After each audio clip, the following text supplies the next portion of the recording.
Honneur militaire, la Côte d'Ivoire fait ses adieux à Laurent Dona Fologo, ancien président du Conseil économique et social, aujourd'hui Conseil économique, social, environnemental et culturel, CESEC. Dans cet ultime adieu, l'occasion est donnée à la nation ivoirienne d'exprimer toute sa compassion à un digne fils du pays, en présence du président du Conseil constitutionnel, Mamadou Koné, représentant le chef de l'État, Alassane Ouattara. De nombreuses personnalités ainsi que des membres de la famille du défunt.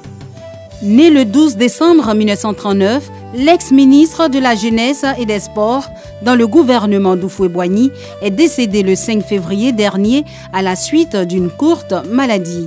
Laurent Dona Fologo, journaliste de formation, est le tout premier rédacteur en chef du journal Fraternité Matin en 1964.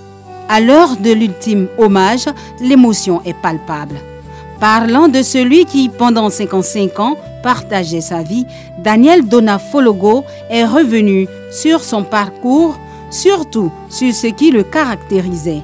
Les choix comportaient des incompréhensions, des ruptures d'amitié, des changements de cap. Mon mari s'interrogeait toujours sur les décisions à prendre, mais il gardait sa boussole. Qu'est-ce que le président Houphouët-Boigny aurait voulu pour son pays à ce moment T? Laurent, tu nous as quittés.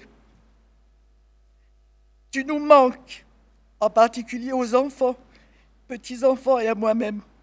Mais tu n'as pas vécu inutile. Au cours de ton existence, tu as réellement été loyal, tolérant, généreux, fidèle aux valeurs de paix et de dialogue. Tu as rempli la mission que t'avait assigné le président Houphouët-Boigny, toi le passionné de la Côte d'Ivoire.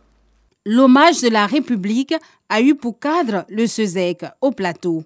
C'est à son président Eugène Akaouélé qu'il est revenu de dire l'oraison funèbre.